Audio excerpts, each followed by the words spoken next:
मेरे प्रिय आत्मन, सहज योग में राजस्थान के दरिया साहब का एक पद लेने जा रहे हैं। दरिया साहब का जन्म 1676 ईस्वी में हुआ और 1758 ईस्वी तक दरिया साहब ने समाधि और ध्यान के बड़े ही प्यारे पद गाए हैं। यहाँ उनके कुछ दोहे को ले रहे हैं।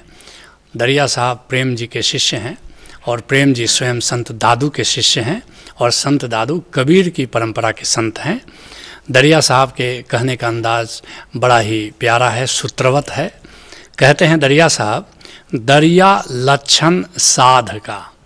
क्या साधु का लक्षण होना चाहिए, साधक कैसा होना चाहिए, कैसे पहचानोगे कि तुम साधु हो गए हो अथवा किसी साधु से तुम्हारी मुलाकात हो गई है। क्या गिरही क्या भेख, कोई घर में है कि कोई जंगल में है, इससे तुम तय नहीं कर सकते कि कोई संत है अथवा संत नहीं है, संसारी है। असली बात यह है कि उसकी कोई खास गुण होते हैं संतों के, साधुओं के। अगर वे गुण उसमें विद्यमान हैं तब तो वो संत है, और अगर वे गुण उसमें विद्यमान नहीं है तो चाहे वो जंगल में रहता है कि पहाड़ पर रहता है कि हिमालय में रहता है कि गैरिक वस्त्र धारण करता है, इससे कोई फर्क नहीं पड़ता। जिसके लिए गुरु नानक देव जी कहते हैं कि सो गिरही सै दास उदासी, वही गृही संत है, वही दास है, वही उदासी है। जिन गुरुमुख आप पछानिया, जो गुरुमुख होकर सदशिष्य होकर जो स्वयं को पहचान लेता है, अपनी भगवत्ता को जो जान लेता है, वही साधु कहला सकता है, वही संत कहला सकता है। इससे कोई फर्क नहीं पड़ता कि वो गृही बन करके साधना कर रहा है, कि उदासी बन करके साधना कर रहा है, कि जंगल जा कर के साधना कर रहा है। और नानक कहे अवर नहीं दूजा, साच शब्द मन मानिया।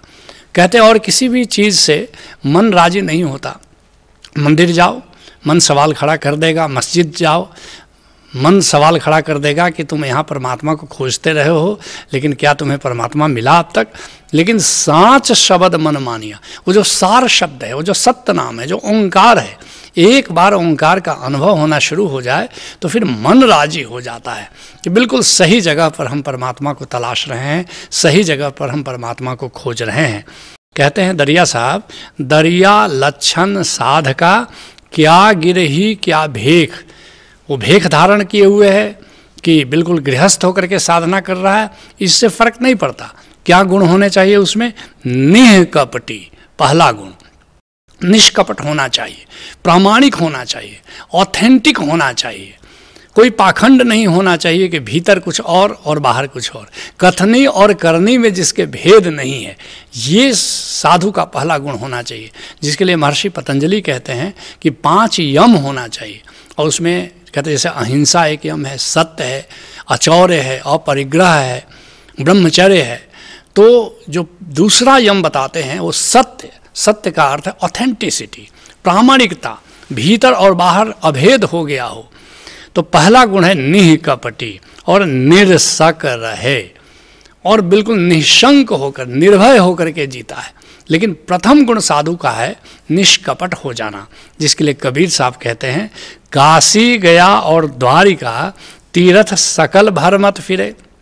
बहुत से साधुओं को देखोगे तीर्थ विचरण करते रहते हैं, तीर्थाटन करते रहते हैं, लेकिन गांठीन खोली कपट की, तीर्थ गया तो क्या हुआ। अगर कपट की गांठ नहीं खुली, अगर तुम प्रामाणिक नहीं हुए, ऑथेंटिक नहीं हुए, सत्य का तुमने पालन नहीं किया, सत्य का तुमने आचरण नहीं किया, तो तीर्थ गया तो क्या हुआ।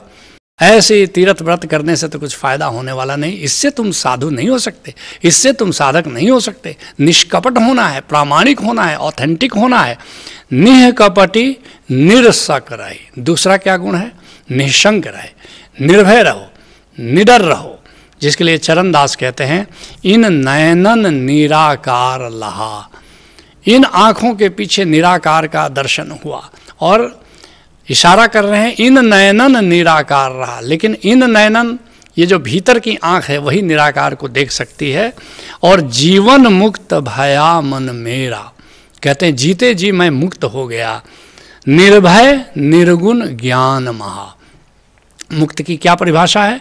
जो निर्भय हो जाए, निशंक हो जाए, किसी प्रकार के भय तो एक ही है, मृत्यु का भय। बाकी जितने भी भय हैं वो मृत्यु के छोटे छोटे लघु संस्करण हैं। इसलिए जैसे ही तुम निर्भय हो जाते हो, तुम मृत्यु का भय विदा हो जाता है, तभी निर्भय होते हो। निर्भय और निर्गुण ज्ञान महा, और फिर उस निर्गुण को जानते हो, उस निराकार को जानते हो, उस ओंकार को जानते हो जो कि विराट है, और उसको जान लेने से ही तुम ज्ञानवान हो जाते हो। और जैसे ही ज्ञान फलित होता है वैसे ही तुम निर्भय हो जाते हो। कहते हैं दरिया साहब, निह कपटी निरसक रही और बाहर भीतर एक। अब बिल्कुल प्रामाणिक हो जाते हो तुम, बिल्कुल जिसको कहते हैं कि एक सहज हो जाते हो तुम। सहजता कब आ जाती है? जब अब बाहर दिखावा तुम बंद कर देते हो। अब क्या दिखाना, जो हम हैं, अच्छे हैं तो अच्छे हैं, बुरे हैं तो बुरे हैं, जैसे हम हैं हम अपने आप को स्वीकार अगर कर लेते हैं तो हम सहज हो जाते हैं। और जैसे हम हैं हम अपने को स्वीकार नहीं करते और दूसरे लोगों की नज़र में कुछ और दिखना चाहते हैं तो फिर असहज होकर के जीते हैं। सहजता साधु का दूसरा गुण है, जिसके लिए चरणदास कहते हैं कि कहन सुनन की कौन पतीजे और जान अजान वह सहज रहा। अब कहने सुनने से नहीं होगा, असली बात यह है कि जान लो परमात्मा को, जान लो स्वयं को। और दोनों दो बातें नहीं हैं। जो स्वयं को जान लेता है वो परमात्मा को जान लेता है, जो परमात्मा को जान लेता है वो स्वयं को जान लेता है। तो इसी बात की ओर इशारा करते हुए कहते हैं कि अब सहज हो जाओ। जैसे पहला गुण क्या था? निःशंक हो जाओ। दूसरा गुण क्या था? निष्कपट हो जाओ। तीसरा गुण क्या बता रहे हैं? सहज हो जाओ। चरणदास आगे कहते हैं, जित देखो तित अलख निरंजन। जैसे ही सहज होते हो फिर जहाँ देखते हो, जहाँ नज़र पड़ती है, जहाँ तक दृष्टि जाती है वहाँ तक केवल परमात्मा ही परमात्मा दिखाई देता है। और अमर अडोल अबोल महा, वह गोविंद कैसा है? वो अमर है, वो शाश्वत है, अडोल है, वो डोलता नहीं, वो कंपता नहीं, उसमें परिवर्तन नहीं होता। अबोल है, वह बोलता नहीं। वह जो ओंकार की झनकार है, बिना बोले ही वो झनकार पैदा हो रही है, वो बिना किसी के बजाए ही वहाँ बाजा बज रहा है। और महा, वह विराट है। कहते हैं दरियादास, मतवादी जाने नहीं तत्वादी की बात। ये बड़ी अद्भुत बात है। लेकिन हम परमात्मा को इंटेलेक्चुअली तलाश करना चाहते हैं, परमात्मा को हम अपनी बुद्धि से जानना चाहते हैं, परमात्मा को हम सिद्धांतों में बांधना चाहते हैं।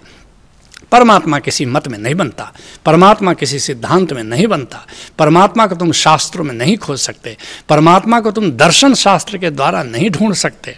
मतवादी जाने नहीं तत्वादी की बात। जो संत होता है वो तत्वादी होता है। तत्वादी क्या हुआ?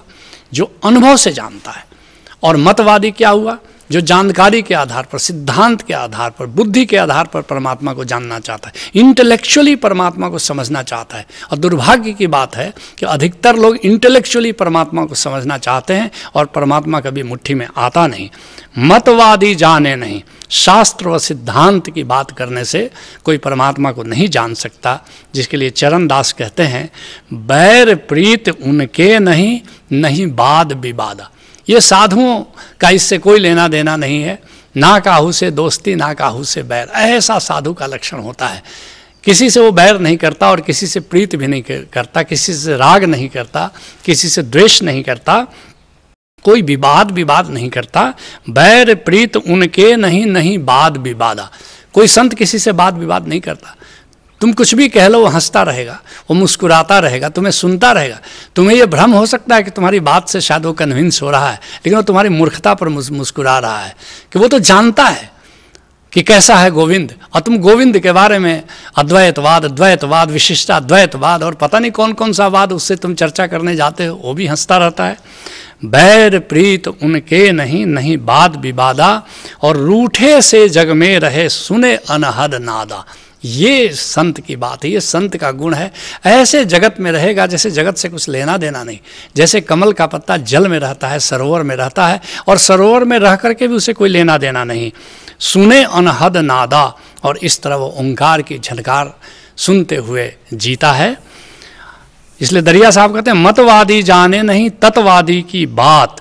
और जो अनुभव के आधार पर संत जो बोलता है उसे हम बुद्धि के आधार पर समझना चाहते हैं तो ये नामुमकिन है।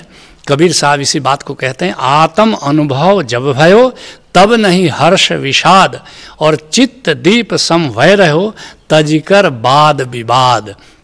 जैसे ही आत्म अनुभव होता है वैसे तुम ठहर जाते हो, जैसे बिना हवा के दीपक की लौ स्थिर होकर के जलती है, ऐसे ही संत का चित्त स्थिर होता है और चित्त दीप समवय रहो तजिकर वाद विवाद। और फिर वो वाद विवाद नहीं करता। वाद विवाद वे लोग करने के लिए उत्सुक होते हैं जिनको कहीं खुद ही संदेह होता है। जिसको कुछ भी संदेह न हो उसको वाद विवाद करने की कोई ज़रूरत नहीं है।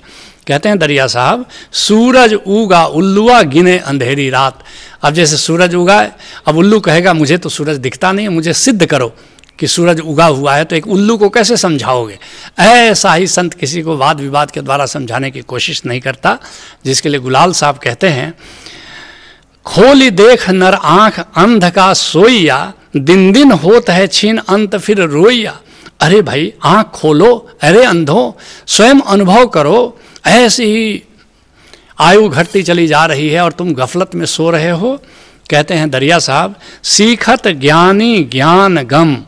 और जो ज्ञानी हैं तथाकथित विद्वान हैं वो पढ़ाई लिखाई के द्वारा परमात्मा के बारे में भी जानने की कोशिश करते हैं, लेकिन पढ़ाई लिखाई के द्वारा परमात्मा समझ में नहीं आता।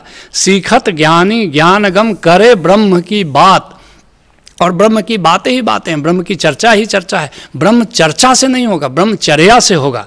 जिसके लिए कबीर साहब कहते हैं, ज्ञानी भूले ज्ञान कथि निकट रहो निज रूप, और बाहर खोजे बापुरे भीतर वस्तु अनूप। बाहर क्या खोज रहे हो, वो अनुपम वस्तु तो भीतर है। इसलिए दरिया साहब कहते हैं कि दरिया बाहर चांदनी और भीतर काली रात। ऐसे ही बाहर बाहर ऐसे लोगों के जानकारी से उजाला कर लेते हैं, लेकिन भीतर तो उनके चित्त में अंधेरा ही अंधेरा होता है। इसलिए कबीर साहब कहते हैं कि घर घर दीपक बरे, लखे नहीं अंध है। अरे लखत लखत लखी परे कटे जम फंद है। तुम्हारे घर में दीपक जल रहा है, तुम किस दीपक की तलाश कर रहे हो। और एक बार उस दीपक की रोशनी को जान लो तो तुम्हारा यम का त्रास विदा हो जाता है, तुम्हारे लिए मृत्यु नहीं होती। ऐसे ही तुम किसी कामिल मुर्शिद से जुड़ो और भीतर उस प्रकाश को जान लो, यही सहज योग है। हरि ओम तत्सत।